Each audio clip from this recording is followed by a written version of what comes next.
part of our study of the brain's various functions, we're going to look at the topic of memory. This is a fascinating topic, really. Now, who remembers what they ate for lunch last Monday? I remember having pizza.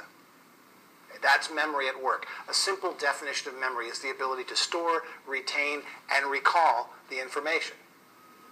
It sounds simple, but if you think about it, in many ways, we are our memories.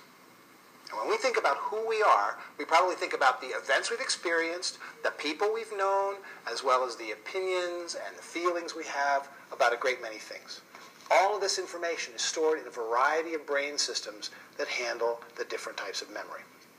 So first, let's look at 3 types of memory that have been identified by psychologists. Then I'll talk about how we can improve our memories. The first type of memory is sensory memory. Sensory memory is extremely short, generally lasts about 100 to 500 milliseconds. Now, as the name suggests, sensory memory concerns the initial moment that we perceive something with our senses. Now, for instance, consider tactile sensory memory. If you touch a piece of silk, the memory of the smoothness of the silk will continue after you take your hand away. That's sensory memory at work.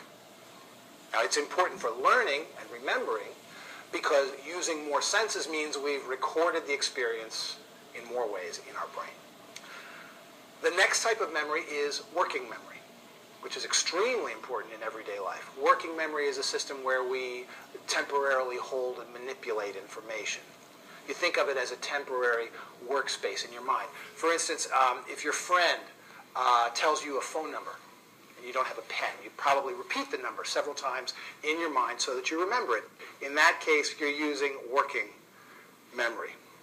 Now, it's absolutely crucial for performing common mental operations like adding numbers, following directions, and understanding logical relationships between ideas.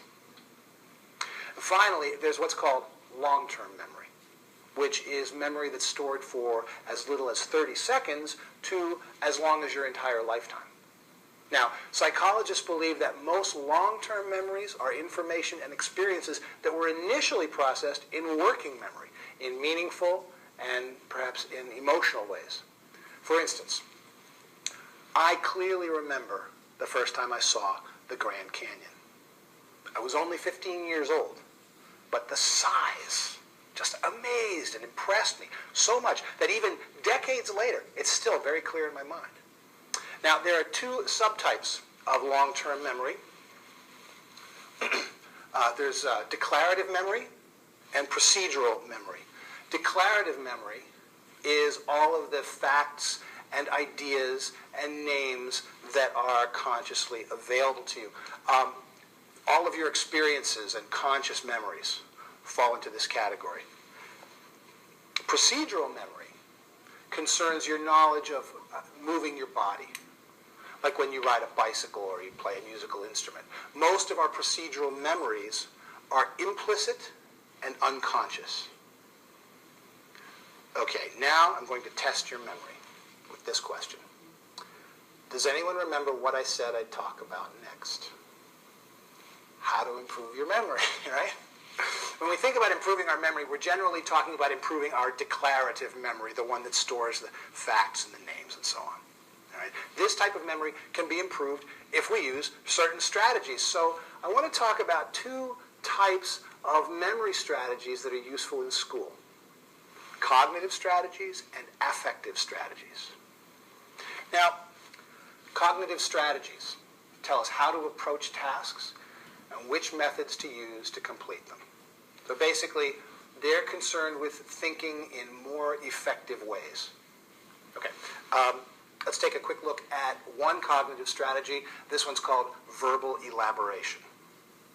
A verbal elaboration occurs when we talk in a meaningful way about information that we are trying to remember. And that means that as you study, you should think about and verbalize information critically. You can use this strategy by agreeing or disagreeing with the information, or by comparing and contrasting the information to ideas you already know, or by discussing relationships between ideas. When we make meaningful relationships between what we already know and what we're trying to learn, we'll remember more and we'll remember it longer. Now, for the other approach, affective strategies. Affective strategies help us control our emotional responses so that we remember better. But what do emotions have to do with memories? Well, emotions cause the release of brain chemicals that play a direct role in memory formation. And part of the emotion system in the brain, called the limbic system, helps transfer information into long-term memory. In other words, how you feel about something affects how well you remember it. So, what affective strategies can you use to create positive emotional responses while studying? First, study with one or two friends from class. This can make any study session more interesting, more enjoyable. Second, use interesting study tasks, like taking turns making short presentations on a topic that you're studying, or come up with questions to test each other on the information. See, the point of trying the affective strategy is that it will increase not only your memory, but also your sense of fun and challenge and interest. And you can do this for any subject.